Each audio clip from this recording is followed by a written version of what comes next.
এখানে উল্টা বলতেছে আল্লাহ তুমি যে আমাকে ভালোবাসো, যেহেতু আমি তোমার মুহাব্বতের বান্দি, সে কারণে তুমি আমাকে মাফ করে দাও। তুই এই উল্টা দোয়া কেন করতেছিস?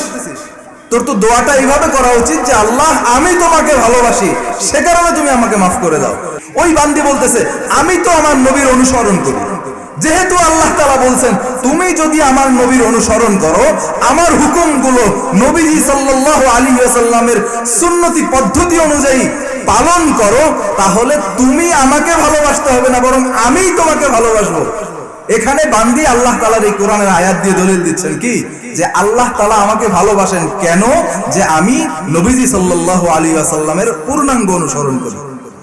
দিল্লির বড় বুজুর্গ ছিলেন মির্জা মজহার জানে জানান শহীদ রহিমাহুল্লাহ।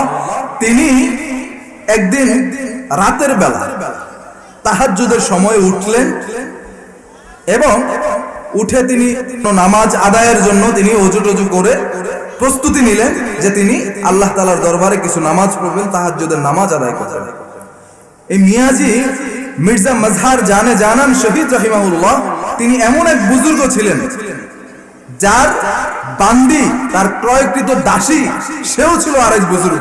অর্থাৎ একদিকে মুনিব, সে ওযু করে নামাজের মুসাল্লা বিছায়া আল্লাহ তাআলার দরবারে সে নামাজে দাঁড়ায় গেছে, অপরদিকে তার দাসী বাদী, তার ক্রয়কৃত গোলাম যেই বান্দি, সেও আল্লাহ তাআলার দরবারে হাজিরা দেওয়ার জন্য সারাদিন পরিশ্রম শেষে সেও সেই রাতের বেলা উঠে আল্লাহ তাআলার দরবারে সিজদা দেওয়ার জন্য প্রস্তুত হয়ে নামাজের মুসাল্লায় দাঁড়ায়।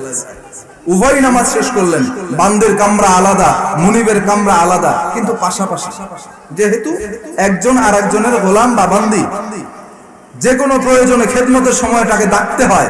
পাশাপাশি কামরা থাকার কারণে মুনিব তার কামরায় মালিকের দরবারে সিজদা অবনত এবং বান্দিও তার কামরায় মালিকের দরবারে সিজদা অবনত।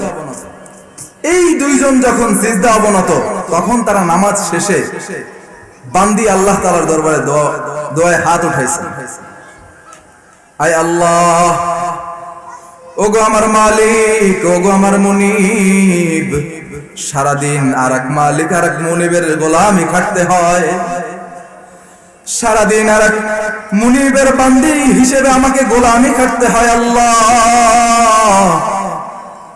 সারাদিন তোমার নাম স্মরণ করতে পারি না আল্লাহ, শুধুমাত্র ফরজগুলো ব্যতীত। আয় আল্লাহ, তোমার দরবারে যে আমি আলাদাভাবে সিজদা দিব সেই সময়টুকু পাই না আল্লাহ।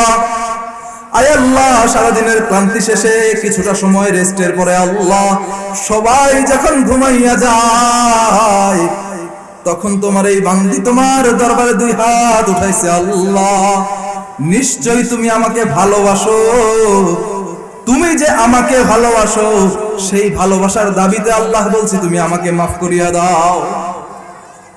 এখানে কি বলতেছে বান্দি? যে আল্লাহ তুমি আমাকে ভালোবাসো। কি বাসো? তুমি আমাকে ভালোবাসো। ওইদিকে বান্দি যখন এই দোয়া করতেছে, পাশের ঘর থেকে মুনিব শুনতেছে। মির্জা মজহার জানে জানান শহীদ রহিমাহুল্লাহ তিনি বলছেন, এই তুই কি দোয়া করতেছিস? আল্লাহ তোকে ভালোবাসে বিধায় তোকে মাফ করে দিবে, এটা কেমন কথা? তুই বল যে আল্লাহ আমি তোমাকে ভালোবাসি, এ কারণে আমাকে মাফ করে দাও। সাধারণত যদি আমরা কোনো নেতা নেত্রীদের কাছে কিছু দাবি দাওয়া নিয়ে যাই, আমরা কি বলি? যে আমি আপনাকে বহুত বড় ভালোবাসি, আমি আপনার খুব অনুসরণ করি, আমি আপনার খুব বড় ভক্ত, অতএব আমার এই দাবিটা আছে, পূরণ করে দেন, এরকম না। কিন্তু এখানে উল্টা বলতেছে আল্লাহ তুমি যে আমাকে ভালোবাসো, যেহেতু আমি তোমার মুহাব্বতের বান্দি, সে কারণে তুমি আমাকে মাফ করে দাও। উল্টা।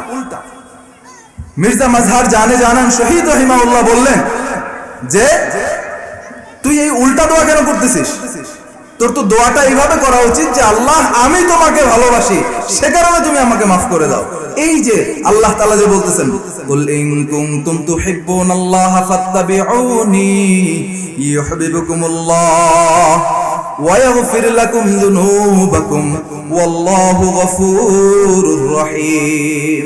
ওই বান্দি বলতেছে আমি তো আমার নবীর অনুসরণ করি, যেহেতু আল্লাহ তাআলা বলছেন তুমি যদি আমার নবীর অনুসরণ করো, আমার হুকুমগুলো নবীজি সাল্লাল্লাহু আলাইহি ওয়াসাল্লামের সুন্নতি পদ্ধতি অনুযায়ী পালন করো, তাহলে তুমি আমাকে ভালোবাসতে হবে না, বরং আমিই তোমাকে ভালোবাসবো। এখানে বান্দি আল্লাহ তাআলার এই কোরআনের আয়াত দিয়ে দলিল দিচ্ছেন কি, যে আল্লাহ তাআলা আমাকে ভালোবাসেন কেন, যে আমি নবীজি সাল্লাল্লাহু আলাইহি ওয়াসাল্লামের পূর্ণাঙ্গ অনুসরণ করি। এই কারণেই আমি আমার আল্লাহ তাআলার কাছে হাত উঠায় বলতেছি, আল্লাহ তুমি যেহেতু আমাকে ভালোবাসো, এই কারণে আমাকে মাফ করে দাও।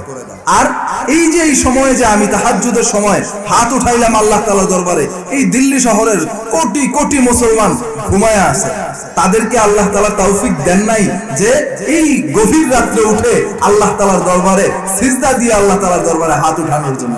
যদি আল্লাহ তাআলা আমাকে ভালো নাই বাসতেন, এই সময় আমাকে ওঠার তৌফিক দিতেন। এই সময় আমাকে আল্লাহ তাআলা ঘুম থেকে ওঠার তৌফিক এ কারণেই দিয়েছেন যে আল্লাহ তাআলা অবশ্যই আমাকে ভালোবাসেন। এ কারণে এই মালিক, এই মুনিব, এই মির্জা মাজহার জানান শহীদ রাহিমাহুল্লাহ, তুমি তোমার দোয়াকে শুধরায় নাও। আল্লাহ তাআলা আমাকে ভালোবাসেন বিদায়ী আমাকে মাফ করবেন।